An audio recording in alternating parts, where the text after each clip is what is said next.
Okay. ಈಗ ಸರ್ಕಾರದವ್ರು madam ಅವರೇ ಬ್ಯಾಂಕ್ ಸಾಲ ಕೊಡ್ತಾರೆ, ಗೃಹ ಸಾಲ, ಆಮೇಲೆ ವಾಹನದ ಸಾಲ, ಎಲ್ಲ ಈ ಪರ್ಸನಲ್ ಲೋನ್ ಇವೆಲ್ಲ ಏನೇನೋ ಕೊಡ್ತಾವ್ರೆ. ಅದರಲ್ಲಿ ಜನಗಳಿಗೇನು ಅನುಕೂಲ ಆಗ್ತಾ ಇಲ್ಲ, ಸರ್ಕಾರಕ್ಕೆ ಅನುಕೂಲ ಆಗ್ತದೆ.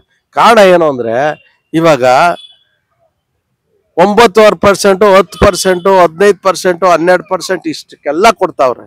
ಅದರಿಂದ ಜನಗಳಿಗೆ ಎಷ್ಟಾಗುತ್ತೆ? ಈಗ ಉದಾಹರಣೆಗೆ ನಾನೇ ಒಂದು ಸಾಲ ತಗೊಂಡೆ ಅಂತ ಇಟ್ಕೊಳ್ಳಿ, ವರ್ಷಕ್ಕೆ 6 ಲಕ್ಷ ಚಿಲ್ಲರೆ ಕಟ್ತಾ ಇದ್ದೀನಿ. ಅದರಲ್ಲಿ ನಮ್ದು ಸಾಲ ಡಿಡಕ್ಟ್ ಆಗ್ತಿರೋದು ಕೇವಲ ಒಂದು ಲಕ್ಷ ಅಷ್ಟೇನೆ. ಇನ್ನು 5 ಲಕ್ಷ ಸರ್ಕಾರಕ್ಕೆ ಹೋಗ್ತದೆ ಅಂದ್ರೆ ಆ ಸಾಲ ತೀರೋದು ಹೆಂಗೆ? ಜನಗಳಿಗೆ ಇದರಿಂದ ಏನು ಉಪಯೋಗ ಆಗ್ತಾ ಇದೆ? ಏನೋ ಉಪಯೋಗ ಆಗ್ತದ? ಏನೋ ಬಡವ್ರ ಮನೆಗಿನೇ ಕಟ್ಟಕ್ಕೆ ಒಂದ್ ಸ್ವಲ್ಪ ಕಮ್ಮಿನೋ 4% 3% ಕೊಟ್ರೆ ಅವ್ರಿಗೂ ಅನುಕೂಲ ಆಗುತ್ತೆ. ಅವರಿಂದ ಮನೆ ಕಟ್ಕೊಂಡಿದ್ ಇವ್ 100 ಜನ ಕಟ್ಟೋರು 1000 ಜನ ಕಟ್ತಾರೆ ಅಲ್ವಾ? ಇಷ್ಟೊಂದು ದುಬಾರಿ ಕಟ್ಬಿಟ್ಟು ಅಪ್ಪ ಸಾಲನೇ ಬೇಡಪ್ಪ ನಮ್ಗೆ ಅಂತ ಕೈ ಮುಗಿದು ಮನೆ ಕಟ್ಟದೇನೆ ಬಾಡಿಗೆ ಮನೆನೋ ಅಥವಾ ಲೀಸ್ಗೆ ಹಾಕೊಂಡು ಬದುಕೋ ಜನ ಎಷ್ಟೋ ಜನ ಅವ್ರು. ಇಂಥವೆಲ್ಲ ಸರ್ಕಾರ ಗಮನ ಹರಿಸ್ಬೇಕು. ಸುಮ್ಮನೆ ಯಾವುದೋ ಒಂದು ಎಷ್ಟೋ ಪರ್ಸೆಂಟ್ ಅವ್ರ ಇಷ್ಟ ಬಂದಾಗ ಆಡಳಿತದ. ಈಗ ಸರ್ಕಾರ ನಾವು ಅವ್ರನ್ನ ಚುನಾಯಿಸಿ ಜನಪ್ರತಿನಿಧಿ ಅಂತ ಏನ್ ಆಯ್ಕೆ ಮಾಡೋದು? ಜನಗಳನ್ನ ಕಷ್ಟನ ನಿವಾರಣೆ ಮಾಡ್ಬೇಕು ಅಂತ. ಆಡಳಿತನೇ ಅಧಿಕಾರಿಗಳು ಕೊಟ್ಬಿಟ್ಟಾಗ ಅವಾಗ ಏನಾಗುತ್ತೆ ಅಂದ್ರೆ ಅವರು ಇಷ್ಟ ಬಂದಾಗ ಮಾಡ್ತಾರೆ, ಅವ್ರು ನಿಗಾ ಮಾಡಲ್ಲ, ಏನಿಲ್ಲ.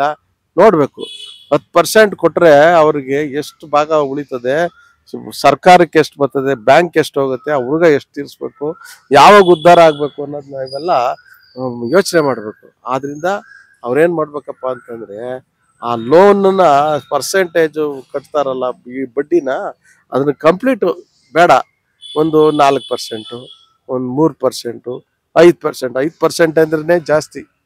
5% ಅಂದ್ರೆ ಎಷ್ಟಾಗುತ್ತೆ? ವರ್ಷಕ್ಕೆ 2.5 ಲಕ್ಷ ರೂಪಾಯಿನೇ ಬ್ಯಾಂಕ್ ಹೋಗ್ತದೆ. 2.5 ಲಕ್ಷ ಅದಕ್ಕಿನ್ನ ಬೇಕಾ? ಕಾರು ಸೌಲಭ್ಯ ಸಖತ್ ಮಜಾ ಮಾಡಕ್ಕೆ ಅವ್ರಿಗೆ ಏನೇನ್ ಬೇಕೋ ಅದ್ರಾಗೆ ನಮ್ ದುಡ್ಡು ತಗೊಂಡು ಅವರು ಉಪಯೋಗಿಸ್ತಾವ್ರೆ ಜನಗಳಿಗೆ. ಅದರಿಂದ ನೀವೇ ಯೋಚನೆ ಮಾಡಿ, ಸಾಮಾನ್ಯ ಜನಗಳು ಯಾವ ರೀತಿ ಎಷ್ಟೋ ಜನ EMI ಕಟ್ಟಕ್ಕಾಗ್ದೇನೆ ಹರಾಜ್ಗಾಗುವಂತ ಪರಿಸ್ಥಿತಿ ಬಂದದ. ಇದು ಯಾವ್ದು ಒಳ್ಳೇದು, ಏನ್ ಕತೆ? ಸರ್ಕಾರ ಯಾವಾಗ ಗಮನ ಹರಿಸೋದು?